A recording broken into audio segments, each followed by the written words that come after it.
OK, so we're right slap bang in the centre of Whipsnade Zoo. Yeah.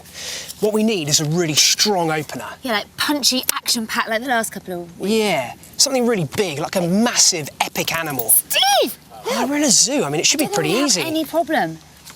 I don't know. Badgers? No. Wrong titles.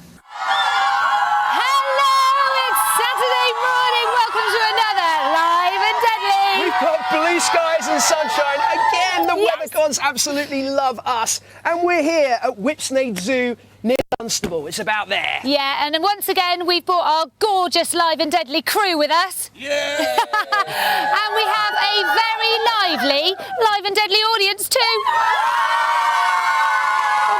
And we're also very, very privileged because we've got, in my opinion, Britain's greatest modern explorer. This is Ed Stafford. Do you know he's walked over 5,000 miles? The entire length of the Amazon. But you lot don't have to walk 5,000 miles to get up close to amazing animals and to see great adventures. All you got to do is watch Live and Deadly. Here's what's coming up. Incredible! And of course, not forgetting, we're going to put our wildlife expert, Mr. Backshaw, here under the spotlight in another Beat Backshaw. Try and catch him out. You're just dying for me to get a question wrong. I am. Supposed to be the wolf packs in Whipsnade. We are a wild pack of wolverines. No, you're not. You're dodging Hacker from CBBC. Hello. All right. What are you doing here? I could tell I smelt dog breath in the back of that van. Oh, yeah, that was him. Yeah. Oh, Naomi. Oh, Hacker. Can I call you Naomi? Of course you can. You can call me whatever you want. Naomi, I've got a treat for you. Hold on. A treat? For me? Oh, it's a bit of puppy that's love. lovely. What's he saying? What he's trying to say is that he'd very much like to see what all the fuss is about these so-called deadly creatures that you keep banging on about week after week. So cold. I'll have you know we have some of the most scintillating predators on the planet. Right, I tell you what, I'm going to prove it to you. Wait there. Yeah, We're not going anywhere, Steve. We'll stay 3 right. days I've been cooped up in this van with 3 dogs. days? And quite Oi. frankly, I've seen and smelt things a dog should never see or smell. Oi, you! I'm quite happy filling the time staring at the delightful Nora River. It's Naomi. Naomi. Sorry, Naomi. That's all right. That's all right. Not Oh, what have we got here? Here we go. Proof positive about our startling predators. Yeah. This is a praying mantis. They're very dear to me, actually. I used to actually breed these. I had about 15, maybe even 20 different species of praying mantis in my house as pets. What, But Steve? they are fearsome. But it looks like an overgrown stick insect, Steve. Yeah. That's not deadly. It's rubbish. Yeah, but what you're missing is that Live and Deadly is all about animals that are deadly to other animals. I mean, if you're an insect, then the praying mantis is about the most frightening creature on the planet. If you don't believe me, have a look at this. Yeah. There you go. There you go. Yes. He is a true ninja. I mean, if you were another insect, then this would be a lion, a great white shark, a tiger, all rolled into one. Steve, I reckon I can catch my lunch like a ninja would. Yeah. Oh, you show me up, you do. I can't go shall get we? my dinner. All right, yeah. Right, got the bone. Okay. And now we're going Show to us. catch that like a ninja. Cheer for the ball! Yeah, do you know what? I think I might leave you boys to it. Don't leave me here with them. Oh dear. Oh dear. But what an amazing creature. Incredible skills there. Absolutely. Oh, thanks, Naomi. No, not you, Hacker. What? The praying mantis. Oh dear. Now don't forget you can interact with the show today by heading to the website. Go to bbc.co.uk/cbbc and click on Live and Deadly. There not only can you watch the show live, but you can also get chatting about the show. And here's something to chat about. Steve just told us that he used to breed praying mantises, which I think is a bit of a weird pet. But maybe you've got an unusual pet. If you have, tell us all about it. Hey, and if you were watching the show last week, good for you. You might remember that we asked you to send us pictures of your wonderful watery wildlife, and we got some fantastic pictures in. Jordan, you're 13, you sent us this brilliant picture of your dog drying off after a swim. I love that. And how about this one of Rebecca? You are, how old are you? 9 years old. There you are with your seal. Oh, with a seal. That's a lovely photograph, that one. Oh, and also check out Stephen's pet fish. That is a Siamese fighting fish. and he's 7. That's Stephen is 7 and not the fish. Yeah, you really did send us loads of great pictures. Thank you so much if you sent one in. We've put a whole selection up on the website gallery for you to enjoy. But this week we want to see pictures of your bizarre bugs and beasties. Have you seen anything weird that's caught your eye or scuttled across the carpet and sent a shiver up your spine? If something has made you jump and you've caught it on camera, why not send us a picture? Head to the website and click on Send Us Your Stuff. Now, we all enjoy a walk, don't we? Do you enjoy a walk, Deadly audience? Yeah!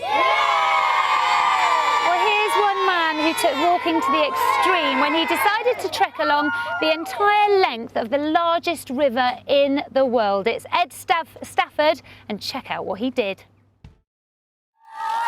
Unbelievable, and he's here right now. It's Ed Stafford! Hi. Hello, welcome to Live and Deadly. Yeah, I can't even begin to tell you the magnitude of what this mission was. This is one of the great expeditions of our times. Ed, can you just sum up in a nutshell what it was that you did? The aim was to walk the entire length of the Amazon River. We started off on the Peruvian coast, walked up over the Andes, found the furthest source of the Amazon, which is on the mountain Nevado Mismi, then followed the river downhill through Peru, through the southern tip of Colombia, and ending up in Brazil and reaching the Atlantic 860 days later. So you didn't Over just 2 walk, years later. not just the length of the Amazon, but you walked right across South America Yeah, at we its did widest actually, yeah. point. Can I ask, why did you do that? The aim was to create this really big adventure that people could follow online and that schools could get involved with, to attract people's attention to the rainforest and to get people to care about deforestation, because it's quite an intangible subject, isn't it? So we wanted to sort of create this big Highlight fun it. adventure with this nutter walking through the Amazon, and it worked. The Yeah. rainforest is quite a diverse habitat. It's not all the same, is it? There's lots of different kinds of environment. No. What did you find the most challenging? I think probably walking through the flooded forest. I mean, we tried to avoid them where possible. We tried to walk on hard ground, but we just couldn't avoid all of them. And we went through 2 Amazonian flood seasons, and so quite often we'd be walking up to about here in water, and our rucksacks would actually be floating in the water behind us because they were in big rubber sacks. Oh dear. Yeah, so that actually Not slowed much us fun. down to occasionally we'd walk just over a kilometre in a full 8-hour day. So And the flooded very forest slow. is full of potentially dangerous animals. Yeah, I mean, I was there's gonna say. crocodiles, there's snakes. Snakes. I mean, did you see any of those creatures? Yeah, I mean, the one that I found the most eerie walking through the flooded forest was the electric eels, which can grow up to about 2 metres long, and all of the fish would disperse, but the electric eels would just sit there and sort of look at you, and they can knock you out, and you can end up drowning. So luckily that didn't happen, but I did find that quite eerie because you couldn't escape. You just got water all around. And the bugs can be pretty unpleasant as well, can't they? Yeah. Yeah. Tell us your story. Well, I had a botfly living in my head, which is it was a little larvae that Inside your head. well, inside the flesh, yes, and it was eating away at my skin, and it was keeping me awake at night. So we had to get that out. And So you can feel it. yeah, you can feel it biting you like a little. It's like a pinprick. maggot under your skin. Yeah, Pinprick and so in we the we had to in order to squeeze it out. It's got little barbs on it. You can't squeeze it out when it's alive, so you have to kill it. And we put the super glue on it, which I had to mend my false tooth, and then so we put super glue on it and killed it, and then Cho, my expedition partner, squeezed it out. I don't really know what to say about that. That's disgusting. You Anyway, are a true legend. Ed. You are. You're True amazing. legend. You're absolutely incredible. Anyway, boys, would you come with me? I've got a bit of a challenge for you now. Now, Ed, you more than most are used to setting up camp in difficult, remote locations. Yeah. So I think what we've got here for you here, you're not going to find too difficult. It's a flat patch of green grass. So here are your pictures. You stand by that one, Steve.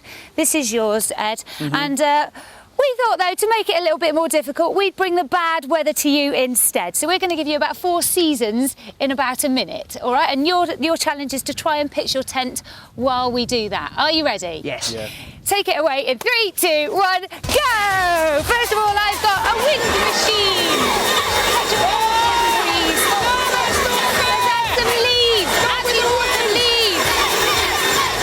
Oh, yeah. Just like being in the Amazon. Too easy. Just like a normal British camping weather, really. Oh, yeah, get some of that. Let's get a bit of rain, shall we? Just a drizzle of rain. Oh,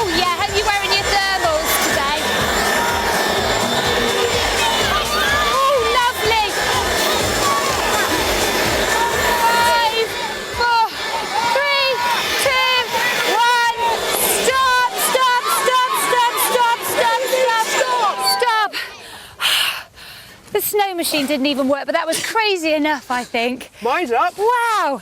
Anyone got a decent, know of a decent B&B round here? Good job, guys. Not? Yeah. Oh dear. Right, let's find out what our deadly audience think. Who would like to sleep in Steve's tent? Or who would prefer to sleep in Ed's tent? Really? That's no good. He's more popular than me. That's well my just- show. Might as well just have a sleeping bag. Oh well, you won the last 2 challenges. Let's hear it for Ed and for Steve. Good sports there. Excuse me, can I squeeze through you here? Never let it be said that our Steve doesn't give it his all when it comes to the challenges. Give him a pair of flippers and he'd even try to swim like a seal. And in fact, that was the idea actually when he took to the waters off the Farne Islands, which are right about here.